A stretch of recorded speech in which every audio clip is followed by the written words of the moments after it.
एक होता है पैसा कमाना, जो हम सबको आता है कि जॉब करो, बिजनेस करो, वहां से पैसा कमा सकते हैं। एक है पैसे से पैसा कमाना। तो आज हमारे पास में यहां पर बैक स्टेज में जो है वो इस फील्ड में एक्सपर्ट है। Let's give an energetic and warm welcome to the one and only Pranjal Kamra.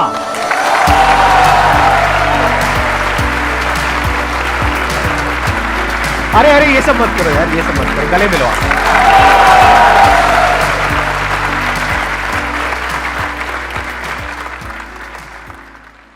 कितने लोग पहचान गए इनको शक्ल से? सब पहचानते हैं आपको। जब इन्होंने हमको ईमेल किया और हमारी टीम ने बताया कि आने वाले हैं, तो पहले मैंने कुछ वीडियोस आपकी देखी थी, लेकिन अभी पिछले कुछ दिनों में तो काफी सारी देख ली। तो मैंने एक चीज ऑब्जर्व करी इनके बारे में जो बहुत ही अच्छी क्वालिटी है, वो ये है कि ज्यादातर लोग स्टॉक मार्केट में जो बात करते हैं वो दो तरीके से करते हैं। या तो इट्स ड्रिवन बाय ग्रीड और बाय फियर। यानी कि अगर आप अपने घर में जाकर के किसी से बात करोगे कि भाई स्टॉक मार्केट में पैसा लगाना है, तो क्या मिलता है सामने से? पैसा डूब जाएगा, बर्बाद हो जाओगे, लुट जाओगे, ये हो जाएगा, वो हो जाएगा। जो उन्होंने कहानियां सुनी है, आपको भी 10-15 कहानियां सुना देंगे और आपको डरा देंगे।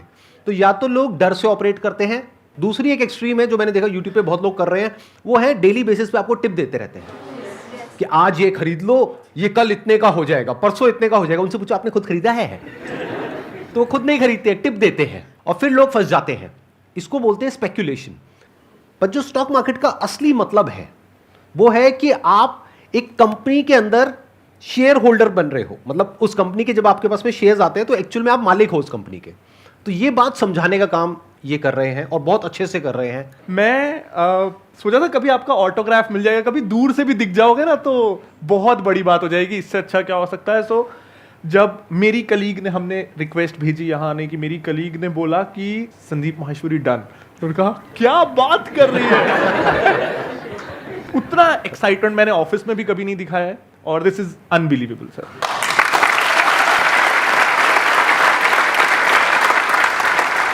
आपने और जो वीडियोस आई है इस सीरीज की वो भी देखी होंगी आपने? जी सर। अभी लेटेस्ट जी, जैसे जी, MBA चाय वाला हाँ की जी। आई और अमन धतरवाल और हिमांशी देखी थी सर, लेकिन उसमें ये नहीं पता चलता है सर कि एकदम स्टेज पे ले आते हैं। राइट।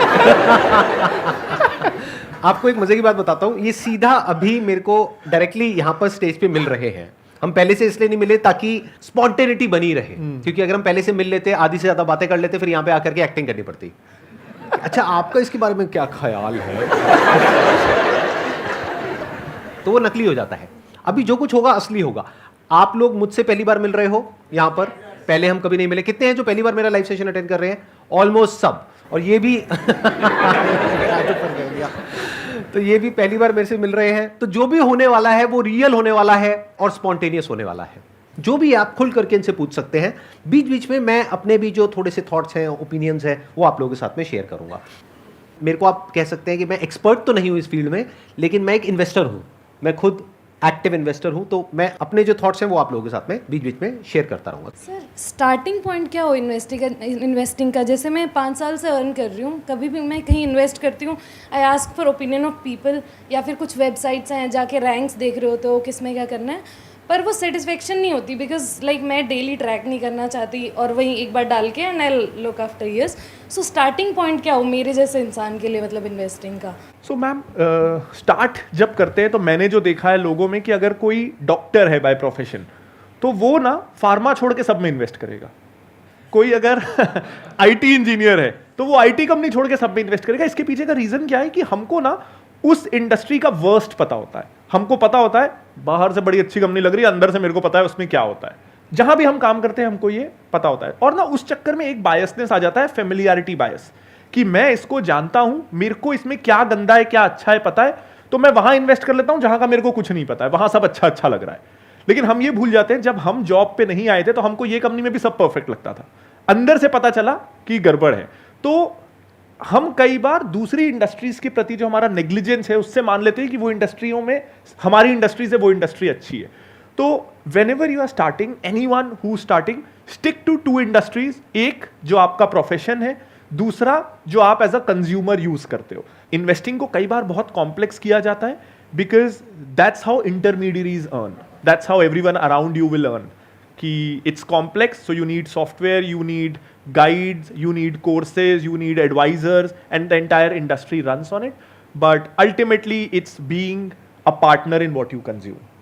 तो इफ योर एम इज कि मेरे को मेरी सेविंग्स को एफडी से ज्यादा रिटर्न दिलाना है, देन म्यूचुअल फंड्स बेटर है। एक सेफ सा मल्टी कैप, फ्लेक्सी कैप, या अगर बहुत सेफ जाना है तो एक इंडेक्स फंड ले सकते हैं। तो फ्लेक्सी कैप या इंडेक्स फंड मैं आपकी जगह होता, और अगर मेरे को सीखने में इंटरेस्ट नहीं है, क्योंकि ये है ना, वो जो घंटे आपने स्टॉक्स पिक करने में लगाए, उससे आप अपनी फील्ड में कोई अगर स्किल एनहांसमेंट कोर्स कर लेते तो शायद आपका रिटर्न और ज्यादा हो जाता। बिल्कुल सही एडवाइस दी है, जबकि इस एडवाइस में इनका बेनिफिट नहीं है, शायद इनका नुकसान ही है, क्योंकि अगर आप स्टॉक मार्केट में एंटर करेंगे तो सीखने के लिए इनकी वीडियोस देखेंगे, इनसे समझेंगे, करेंगे, तो उसमें इनका बेनिफिट है। लेकिन फिर भी इन्होंने आपको बिल्कुल जेन्युइन सलाह दी है। अगर मैं आपकी जगह होऊंगा तो मैं क्या करूंगा, अगर आप 10,000 रुपये महीने का सेव कर रहे हैं तो मैं इंडेक्स फंड में इन्वेस्ट करूंगा। अब ये इंडेक्स फंड में क्या बेनिफिट होता है कि अगर नॉर्मल म्यूचुअल फंड में 2-3% कटता है तो इसमें ऑलमोस्ट 0% कटता है, और ये ऑटोमेटिक है, इसमें कोई अपना दिमाग नहीं लगा रहा है, कोई कुछ कर नहीं रहा है, सब कुछ अपने आप हो रहा है, प्लस आप करके भूल सकते हैं। एक ना सर जनरल प्रिंसिपल मैं फॉलो करता हूं कि स्टॉक्स में भी जो सबसे बोरिंग लग रहा है वो बेस्ट है, इन्वेस्टमेंट इंस्ट्रूमेंट्स में भी जो सबसे बोरिंग लग रहा है, इंडेक्स फंड से बोरिंग कुछ भी नहीं है। आपको जीरो थ्रिल मिलने वाला है, वो एफडी जैसा है, रोज देखा सेंसेक्स इतना है उतना आपका इंडेक्स होगा, और 100% आपने अपनी गारंटी ले ली कि आप मार्केट को आउट परफॉर्म नहीं करोगे। ये इतना बोरिंग है। हम स्टॉक मार्केट में आते ही मार्केट को लोगों को आउट परफॉर्म करते हैं। यहां आपने कॉन्ट्रैक्ट साइन कर लिया कि जो मार्केट का एवरेज रिटर्न है वो मेरा रिटर्न है, तो इट्स वेरी बोरिंग। लेकिन हमेशा ये ध्यान रखिएगा, फाइनेंशियल इंस्ट्रूमेंट्स में most boring is the best. Insurance, कितना भी आपको बोला जाए कि मनी बैक, प्रीमियम बैक, ये बैक, सिंपल टर्म प्लान जिसमें हर साल आपको 10,000 रुपए देने हैं, आपको 1 करोड़ का insurance, it's the best insurance. तो फाइनेंस का ये थंब रूल है, जो भी प्रोडक्ट आपको बेचा जा रहा है वो मत लीजिए, और जो सबसे बोरिंग लग रहा है वो ले लीजिए। Excellent point, let's give big hand for him. ये इन्होंने बहुत बड़ी बात बोली है, अगर आपने ध्यान से सुनी है, समझी है। आप में से कितने लोग एक्टिवली म्यूचुअल फंड्स में और इधर उधर इन्वेस्ट करते हैं? बहुत कम। बाकी जो नहीं करते हैं वो एक बार हाथ ऊपर करिए। तो आप अपना पैसा कहां रखते हैं? सेविंग्स अकाउंट में? ये महाबेवकूफी है। ऐसा है भाइयों और बहनों, अपना पैसा कभी भी सेविंग्स अकाउंट में नहीं रखते हैं। उसका लॉजिक क्या है वो ये बताएंगे कि वहां पे जो 2-3% मिलता है उसकी वजह से क्या हो रहा है, कि आप अपना पैसा बढ़ा रहे हो या घटा रहे हो। 6-8 महीने का पैसा, जो अगर आपका भगवान ना करे जॉब जाए या कुछ भी हो, तो 6-8 महीने के आपके खर्चों का पैसा, अगर आपके घर चलाने का खर्च 30,000 है तो 1.5 लाख रुपए, 2 लाख रुपए आपके पास होना चाहिए लिक्विडिटी में। हालांकि वो भी आप लिक्विड फंड में रख सकते हो, ऐसी एफडी में रख सकते हो जो फ्लेक्सिबल हो। तो पहला, जो सेविंग्स वाले भी हैं उनका अपन पहला स्टेप करते हैं कि आई एम श्योर आपने अभी तक कोविड में इतने वीडियोस सबने बना लिए, उसके बाद भी अगर आप म्यूचुअल फंड में शिफ्ट नहीं हुए तो कुछ मेंटल ब्लॉक है, इसमें कुछ भी सही गलत नहीं है। तो अपन सबसे सिंपल स्टेप पहले करते हैं कि सेविंग्स अकाउंट में ना सबसे पहले तो अपने बैंक वाले को बोलो, फॉर्म एक भरो कि मेरे को पता है ऑटो स्वीप नाम की चीज होती है, उसको चालू करके दो। तो ऑटो स्वीप से ये होता है कि आपको सेविंग्स अकाउंट में एफडी वाला रिटर्न मिलता है, तो आपका रिटर्न डबल हो जाता है, 5% हो जाएगा। और सेविंग्स अकाउंट की फ्लेक्सिबिलिटी होती है, तो आप वैसे ही डेबिट कार्ड से स्वाइप कर सकते हो, एटीएम से निकाल सकते हो, जितने दिन वो पैसा रहा अकाउंट में उतने दिन उसमें एफडी का इंटरेस्ट मिलेगा। तो सेविंग्स अकाउंट में भी, इनफैक्ट करंट अकाउंट, हम सब मान के बैठते हैं कि 0% मिलेगा। कितने लोगों का करंट अकाउंट है यहाँ? बिजनेस वाले सबको 0% मिल रहा है। तो करंट अकाउंट में भी 5% इंटरेस्ट मिलता है। सिर्फ अपने बैंक वाले को बोलना है कि ऑटो स्वीप होता है, मुझे पता चल चुका है, मैं संदीप सर के शो में आ गया था। तो प्रांजल जी ने सारा जो आपका सीक्रेट है वो खोल दिया है। इनफैक्ट सर, जब मैं, आपने ये बोला, तो जब मैं बुक के लिए रिसर्च कर रहा था तो मुझे भी ये पता नहीं था, और मुझे पता चला कि हमारी जब रिटायरमेंट के समय जो टोटल नेटवर्थ होती है उसका 40% इस बात पे डिपेंड करता है कि हमने हमारे बचाए हुए पैसे का क्या किया। तो इमेजिन करिए 60%, अगर मेरी रिटायरमेंट में मेरे पास 1 करोड़ रुपए हैं, उसमें से 60 लाख के लिए मैंने 35 साल दिन में 10 घंटे नौकरी की और वो 60 लाख रुपीज हुए। उसको मैं 40 लाख रुपए और बढ़ा सकता था, महीने में 1 घंटा, आधा घंटा देके कि मैं इन्वेस्ट कहां कर रहा हूं। तो 60 लाख के लिए जिंदगी भर खून पसीना, और अगले 40 लाख के लिए वर्चुअली नथिंग। तो इन्वेस्टिंग इसलिए जरूरी है, पैसा सेविंग्स अकाउंट से बाहर निकालना इसलिए जरूरी है। सेविंग्स अकाउंट में रफली आपका पैसा 3% से हर साल कम हो रहा है, क्योंकि इन्फ्लेशन 5-6% के आसपास होती है। महंगाई बढ़ रही है, ये हम सबको पता है, सब्जियों के, पेट्रोल के, हर चीज का भाव बढ़ रहा है। तो अगर आपका पैसा उसके साथ ग्रो नहीं करेगा तो मतलब आप पहले से गरीब हो रहे हो। आज जो चीज 100 में मिल रही है, आप चाहो ना चाहो अगले साल वो 105 में मिलेगी, और वो तो मिलेगी ही। महंगाई ने अपनी एफडी करा रखी है, आप अपनी एफडी करा के 100 को 105 करोगे कि नहीं, ये आपकी चॉइस है। तो महंगाई की एफडी से मुकाबला करने के लिए हमको कम से कम वर्स्ट केस एफडी तो करनी है, तब हम बराबर है, तब हम हर साल महंगाई के बराबर है, तभी भी हम ग्रो तो नहीं कर रहे, हमारा पैसा काम नहीं कर रहा, लेकिन हम कम से कम और गरीब नहीं हो रहे। सो अब क्लियर है कि क्यों सेविंग्स अकाउंट सफिशिएंट नहीं है। सेविंग्स अकाउंट आपको हर साल 2.5-3% पहले से गरीब कर रहा है। मतलब आज जो 10 लाख की वैल्यू है वो 20 साल बाद 30 लाख की वैल्यू होगी, तो आपको दिमाग ये लगाना है कि मैं 1 करोड़ कैसे करूं। सिंपल अगर कैलकुलेशन बोला जाए, अगर आप 10,000 रुपए महीना किसी म्यूचुअल फंड में या किसी इंडेक्स फंड में आंख बंद करके लगाते रहते हो बिना ये दिमाग लगाए कि मार्केट क्या है क्या नहीं है, तो अगले 20 साल में इट्स एज पर कैलकुलेशंस, और ऐसे बहुत सारे कैलकुलेटर्स हैं, आप गूगल में जाकर के सर्च कर सकते हैं। अगर आप 10,000 रुपए महीना लगाते रहेंगे और उस पर 12% भी रिटर्न आती है, तो अगले 20 साल में आपके पास में 1 करोड़ रुपए होगा। अगर मैं आपकी जगह होऊंगा तो मैं क्या करूंगा, ना मैं मार्केट देखूंगा, ना मैं इधर उधर दिमाग लगाऊंगा, मैं सिर्फ ये देखूंगा वॉरेन बफेट ने क्या कहा है। क्योंकि वो इंसान जिसकी खुद की कंपनी है, वो ये नहीं कह रहे कि सारा पैसा हमारी कंपनी में लगाओ, वो ये कह रहे हैं कि आप इंडेक्स फंड में लगाओ। और वो प्रैक्टिकली कई बार प्रूव भी कर चुके हैं इस कॉन्सेप्ट को कि जो एवरेज रिटर्न आती है म्यूचुअल फंड्स के थ्रू, कईयों में ज्यादा आती है, कईयों में कम, but more than 80% of the times index fund उसको बीट कर देता है। And more than 90% of the times कि जो आप इंडिविजुअली इन्वेस्ट कर रहे हो उसको इंडेक्स फंड बीट कर देगा। राइट, बिल्कुल। इसमें आपका नुकसान तो नहीं हुआ ना जो मैंने बोला? बहुत नुकसान हुआ। तो अगले 20 साल बाद आपके अकाउंट में होगा 1 करोड़ रुपए, जिस तरह से मैंने बताया है। तो उसमें से मेरा कितना है और इनका कितना है? सर 1% तो बनता है। आफ्टर दिस सेशन डील करते हैं। आफ्टर दिस सेशन डील करते हैं, मतलब नेगोशिएट करोगे? अरे हम 1% मांग रहे हैं, ज्यादा नहीं मांग रहे। मतलब 20 साल बाद 1 लाख रुपए आप मेरे को दोगे और 1 लाख रुपए इनको दोगे। यहाँ पे अभी बैठे हैं, ये लालची हो रहे हैं, मैंने टोटल 1% बोला। यहाँ पर इतने सारे लोग बैठे हैं, अगर सब ऐसा कुछ करने वाले हैं तो सबसे आधा % भी अगर हमको मिल गया 20 साल बाद, हाँ, तो हमारा तो काम हो गया। मोनिका मैम, किसी को जाने मत दीजिएगा, है ना, हम पहले साइन करवाएंगे सबसे। पहले सबसे साइन करवाएंगे कि एग्रीमेंट करेंगे, उसके बाद आप लोग यहाँ से जाएंगे। एंट्री फ्री थी, एग्जिट नहीं, जस्ट लाइक म्यूचुअल फंड।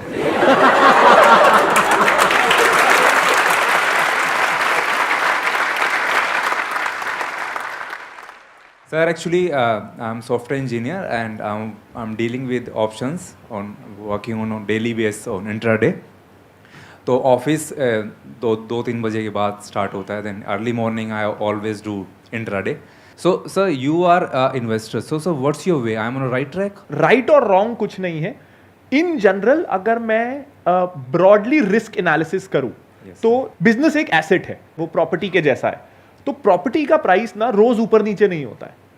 क्यों नहीं होता है? क्योंकि प्रॉपर्टी के रियल टाइम प्राइसेस ऑनलाइन हर प्रॉपर्टी का दिख नहीं रहा है। मैं रायपुर से हूं, अगर मेरे शहर का भी नगर निगम के अंदर जितने लैंड के प्लॉट है उसको ऑनलाइन डाल देना और उस पर ब्रोकर्स आ जाएंगे, आप ऑनलाइन वो फ्रैक्शन में प्रॉपर्टी खरीद सकते हो, तो प्रॉपर्टी का प्राइस भी रोज ऊपर नीचे होने लगेगा। आज इसलिए नहीं होता कि उतनी ट्रांसपेरेंसी और उतनी लिक्विडिटी है नहीं, वरना होने लगेगा। कोई भी एसेट क्लास को अगर हम उसके लाइव प्राइसेस यूट्यूब पे वीडियोस में, न्यूज चैनल्स में दिखाने लगे और उसका ट्रेडिंग इतना आसान बना दे कि अकाउंट ओपनिंग भी फ्री, ब्रोकरेज भी जीरो, तो हर चीज ऊपर नीचे होने लगेगी रोज। इसका मतलब ये नहीं है कि हम भी उसका हिस्सा बन जाए, ये मेरी थिंकिंग है। अगेन इसमें सही गलत कुछ नहीं है। मेरे लिए स्टॉक मार्केट जाने का सिर्फ एक मतलब है कि मैं उन बिजनेसेस में पार्टनर बन रहा हूं जो बिजनेसेस मैं खुद करना चाहता हूं, लेकिन due to lack of capital, lack of team, lack of expertise मैं खुद नहीं कर सकता। So that is investing for me. Sir मैं स्टॉक मार्केट में लास्ट 1.5 साल से काम कर रहा हूँ सर, इंट्राडे भी करता हूँ और अपना पोर्टफोलियो भी कर रहा हूँ। सर एक चीज़ ही, पेनी स्टॉक्स का सिलेक्शन कैसे करते हैं सर आप? जैसे आपने पूछा मैं कैसे पेनी स्टॉक सेलेक्ट करता हूँ, तो मैं नहीं करता हूँ, मेरे को पेनी स्टॉक्स में इंटरेस्ट ही नहीं है। अब पेनी स्टॉक क्या होते हैं पहले मैं बता देता हूँ। वो स्टॉक जो बहुत सस्ते में मिल रहे हैं, मतलब अगर मैं अच्छे शेयर खरीदने जाऊँ ना, तो कई बार एक शेयर 1000 रुपये का होता है, MRF का एक शेयर 75-80 हज़ार का है। अब ये ना एक बहुत बड़ा मेंटल ब्लॉक है कि एक ही शेयर मिला, और 75,000 का तो ये ऑलरेडी है, और कितना बढ़ जाएगा।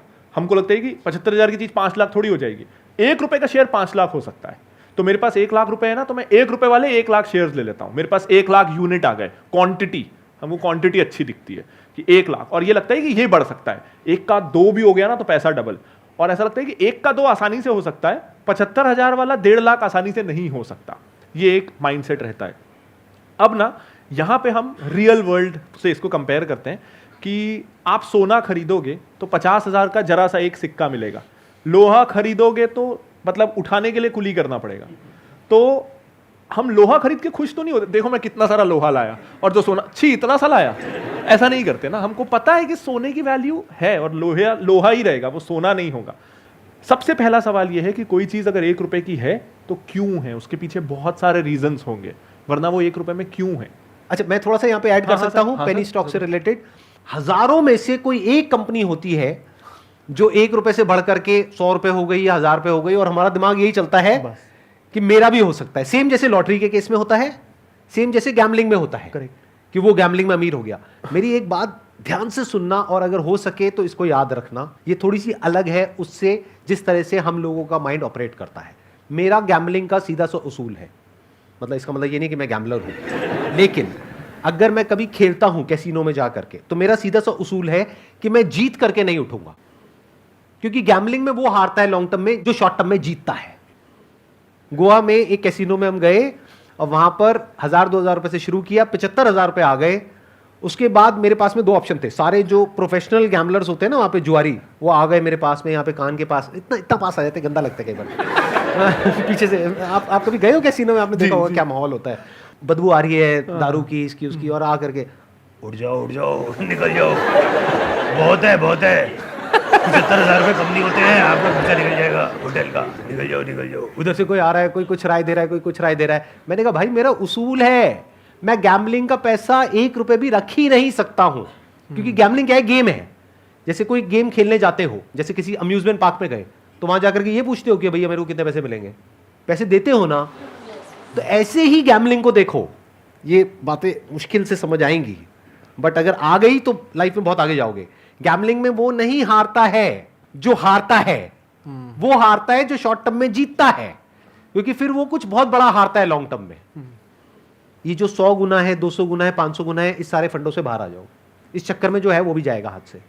रियलिस्टिक हो जाओ। रियलिस्टिक क्या है? वॉरेन बफेट ने 20% की रिटर्न जनरेट करी year on year since last 70 years, And he is the best. He is the best. And he is the best. और 20% बहुत होती है जब वो मल्टीप्लाई होता है ना।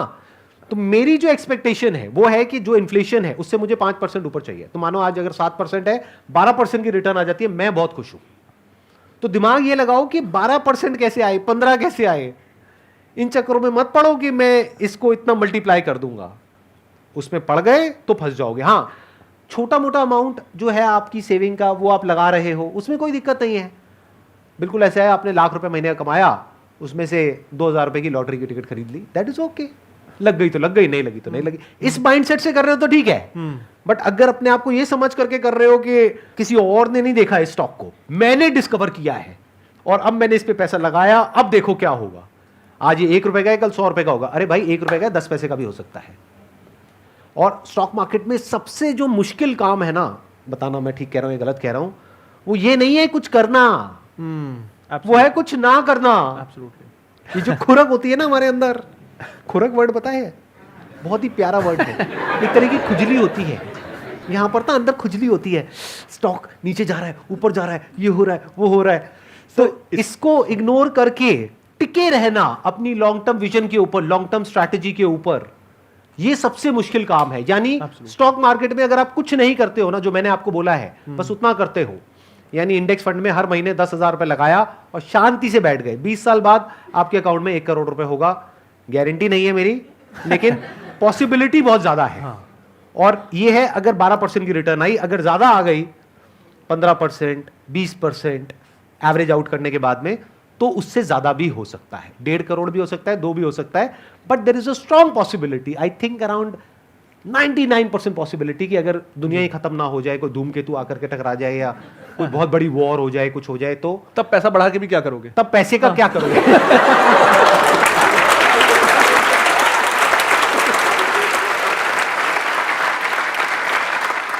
तो there is a strong possibility, 99% possibility है कि आप करोड़पति बन जाओगे आने वाले 20 साल बाद। लेकिन जो आप सोच रहे हो जिस तरीके से करोड़पति बनने का, उसमें रोडपति बनने के चांसेस ज्यादा हैं, करोड़पति बनने के कम हैं। तो थोड़ा संभल करके दोस्त, इस एज में हम कुछ गलतियां कर देते हैं। स्टॉक मार्केट वैसे बड़ी कमाल की जगह है, लेकिन इससे खतरनाक जगह भी कोई नहीं है अगर आप लालच और डर के बेस पे ऑपरेट कर रहे हो, और हम ऐसे ही ऑपरेट करते हैं। माइंड को जितना मैं समझ पाया हूं ना, वो ये है कि हम अपने फीलिंग्स के अकॉर्डिंग एक्ट करते हैं, इमोशंस के अकॉर्डिंग, और इंटेलेक्ट पीछे चला जाता है। इसके लिए सर मैं एक डिसिप्लिन रखता हूं कि मैं ब्रोकरेज ऐप अनइंस्टॉल कर देता हूं। जिस दिन खरीदना है अपने लैपटॉप को खोला, महीने में 1-2 बार खरीदना है, उस दिन खरीद लिया। मेरे फ़ोन में, हमारे ऑफिस में, इनफैक्ट आई रिमेंबर एक दिन मेरी एक स्कूल की दोस्त थी, उसने हमको ज्वाइन किया और वो मुझसे बोलती है कि प्रांजल तुम लोग फिनेंस का काम करते हो, ये कैसा ऑफिस है? ना तो यहाँ टर्मिनल है, ना CNBC चल रहा है, ना बिजनेस न्यूज़पेपर्स हैं। I think you guys really need to upgrade. तो फिर मुझे उसे 2 घंटे समझाना पड़ा कि हमारे यहाँ हम लोग मंडे से फ्राइडे मार्केट देखते ही नहीं है, क्योंकि हमारे देखने से क्या होना है, मार्केट में जो होना है वो होना है, तो मैं क्यों देख रहा हूं उसको। और उस समय अगर मैं देखूंगा जब रोज प्राइस ऊपर नीचे हो रहा है, तो मैं डर के, फियर से, इमोशन से एक्शंस लूंगा। अगर मैं सैटरडे संडे को देखूंगा, मैं आज कुछ कर ही नहीं सकता। मेरे को कोई शेयर अगर बेचना भी है, मैं सैटरडे को बेच ही नहीं सकता। तो मंडे तक मैं जब सोऊंगा उस थॉट के साथ, तो मैं रैशनली उस पर एक्ट कर पाऊंगा। तो इन अ फिनेंस कंपनी हमारे यहाँ Monday to Friday stock market देखना अलाउड ही नहीं है। एक जो सर आपने बोला था, मैं उस पर एक पॉइंट ऐड करूंगा कि कुछ ना करना, तो इसको ना हम डू समथिंग बायस बोलते हैं। बहुत बड़ी खुजली होती है ये सच में, और ना ये भी प्रोबेबिलिटी स्टैटिस्टिकली प्रूवन है इन गोल कीपिंग। जब पेनल्टी शूटआउट्स होते हैं तो स्टैटिस्टिकली अगर गोलकीपर अपनी जगह पे खड़ा रहे तो he will save 33% of the goals. ये वो AI सिमुलेशन से पता चला। लेकिन 90% of the times goalkeeper will dive either of the sides, क्योंकि अगर वो खड़ा रहे और दोनों तरफ हर 3 में से 2 गोल हो रहे हैं ना, तो ही लुक रियली स्टूपिड कि अरे खड़ा हुआ। ऑडियंस भी क्या बोलेगी, अरे सीधा खड़ा रहता है यार, इधर उधर गोल हो रहा है, जबकि स्टैटिस्टिकली वो सही चीज कर रहा है। लेकिन हम हमेशा मैथमेटिकली प्रोबेबिलिटी वाइज सोचते नहीं है। हमको ये सेटिस्फैक्शन मिलना ज्यादा जरूरी है कि हम मेहनत कर रहे हैं, भले ही हम गलत डायरेक्शन में दौड़ रहे हैं, दौड़ना उधर है, लेकिन हमको ये सेटिस्फैक्शन दौड़े तो सही ना। और एक सर जो था कि पेनी स्टॉक्स के अराउंड मैं कहना चाहता था कि सर एक क्या होता है कि पेनी स्टॉक अगर हमको मिल गया, जैसे मुझे कोई पेनी स्टॉक मिल रहा है, या आप बिगिनर्स हो, मैं भी बिगिनर हूं, हमको पेनी स्टॉक मिल गया, तो ये ना हमारा साइन ऑफ इग्नोरेंस है कि हम सोच रहे हैं हमको कोई हिडन स्टॉक मिल गया और उन लोगों को नहीं मिला जो 30 साल से मार्केट में है, जिनका दिन भर काम है इस तरह की हिडन वैल्यू स्टॉक्स को ढूंढना, हिडन बार्गेन्स को ढूंढना। और हम आज मार्केट में एंटर हुए, हमको एक लॉटरी का टिकट मिल गया, उन लोगों को नहीं मिला जिनका काम ही ये है। ये स्टैटिस्टिकली बहुत बहुत अनलाइकली है। हम अपने आप को बेवकूफ बना रहे हैं ये सोच के कि हमको कुछ मिल गया जो किसी को नहीं मिला।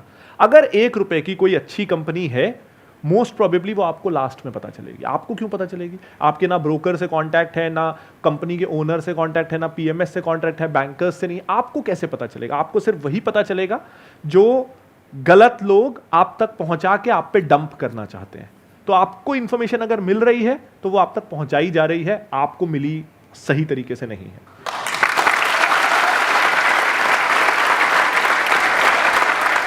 एक और बात यहां पर मैं बोलूंगा, इनसे बात करते करते एकदम एक थॉट आ रहा है कि स्टॉक मार्केट में अगर डरना है ना, तो कम रिटर्न से मत डरो, ज्यादा रिटर्न से डरो। लाइफ में अगर डरना है ना पैसे के मामले में, तो जहां ज्यादा पैसा मिल रहा है ना वहां पे डरो। हम उल्टा चलते हैं। कोई आया आकर के आपको बोला कि भाई मेरे को पैसा दे दे, मैं 1 साल में डबल कर दूंगा, 2 साल में डबल कर दूंगा, या फिर इसमें पैसा लगा दे, ये हो जाएगा, वो हो जाएगा, वहां डरो। अगर इस तरह से आप समझ पाओगे इस साइकी को, तो बच जाओगे स्टॉक मार्केट में। मैं ये देख रहा हूं कि आपकी और मेरी थिंकिंग काफी हद तक अलाइंड है। आपने भी वॉरेन बफेट को पढ़ा होगा, बेंजामिन ग्राम, जो उसकी जो the intelligent investor Benjamin gram. Sir एक अच्छी बात ये, जब मैं शुरू करा था 2012-13 में, तो नॉइज नहीं था। आप पढ़ने जाओगे तो यही मिलेगा, राइट। तो वो बहुत अच्छा था उस समय। उसका चैप्टर 8 है और चैप्टर 20 है, जो मेरे को पर्सनली बहुत पसंद है, और सबसे इंपॉर्टेंट जो खेल है उसी के अंदर है। मार्केट को बोला गया है एक लूनेटिक, उसमें जो उन्होंने वर्ड यूज किया है बेंजामिन ग्राम ने, मतलब कि मार्केट पागल है, मार्केट का कोई भरोसा नहीं है, कभी ऊपर है, कभी नीचे है, कभी ये है, कभी वो है। अगर ये देखने लगे तो आप भी पागल हो जाओगे। तो उसका तरीका क्या है? चुपचाप अपना SIP करते रहो और देखो ही मत कि क्या हो रहा है क्या नहीं हो रहा है। जो अपना काम है उस पर ध्यान दो। आप जॉब कर रहे हो तो अपनी जॉब में दिमाग लगाओ कि अपनी स्किल्स को अपग्रेड कैसे करो। आज अगर जॉब से 1 लाख रुपए कमा रहे हो तो दिमाग ये लगाओ कि 1 लाख को 2 लाख कैसे करो, और उधर जो काम होना है उसको अपने आप होने दो। वो अपने आप ही आपका करोड़ों बनता चला जाएगा, अगर कुछ नहीं करे तो। इनफैक्ट आपको एक मजेदार बात बताता हूं, आप ही आपके सबसे बड़े दुश्मन हो स्टॉक मार्केट में। अगर आप खुद को बीच में से हटा पाओ ना, तो बहुत कमाल पैसा कमाओगे। पैसे को पैसा बनाने दो, मतलब स्टॉक मार्केट को जिस तरह से मैं देखता हूं, आप बताना कि आप भी इसी तरह से देखते हैं या कुछ अलग हमारा थॉट प्रोसेस है। मैं ऐसे देखता हूं कि स्टॉक मार्केट मतलब क्या है, बिजनेस में हम पैसा डाल रहे हैं। Absolutely. मानो मैंने सेंसेक्स का ETF लिया या निफ्टी का ETF लिया, तो मैं ऐसे देखता हूं कि मैं बिजनेस में पैसा डाल रहा हूं और बिजनेस पे ही सब कुछ टिका है। आपकी जॉब बिजनेस पे टिकी है। गवर्नमेंट को जो टैक्सेस मिलते हैं, GST हो गया, इनकम टैक्स हो गया, वो सब कहां से मिल रहा है? जब बिजनेस आगे बढ़ेगा। तो बिजनेस को तो ग्रो करना ही पड़ेगा, मतलब कोई ऑप्शन ही नहीं है। तो गोइंग फॉरवर्ड अगर आप 10, 20 साल, 30 साल की विजन रखते हो तो ये मार्केट आपके लिए बहुत बढ़िया है।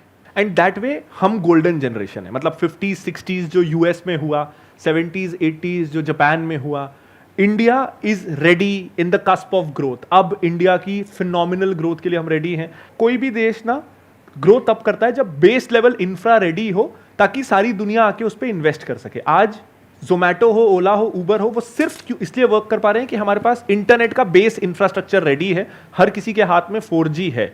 जब तक ये बेस इंफ्रास्ट्रक्चर ना हो, इस साल 100 यूनिकॉर्न नहीं हो पाते, उसमें से 80 I am sure internet companies होंगी।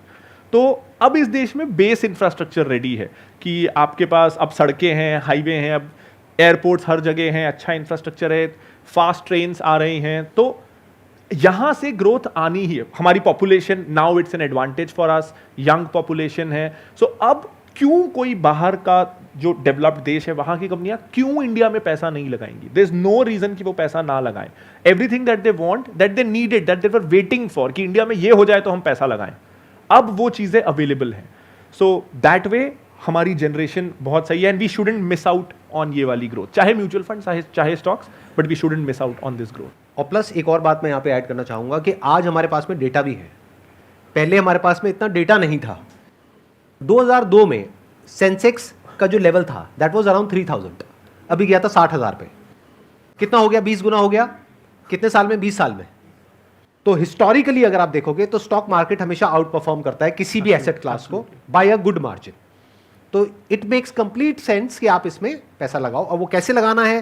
म्यूचुअल फंड के थ्रू लगाना है, स्टॉक में डायरेक्टली लगाना है, इंडेक्स फंड के थ्रू लगाना है, कैसे करना है वो आपके ऊपर है। That's your call.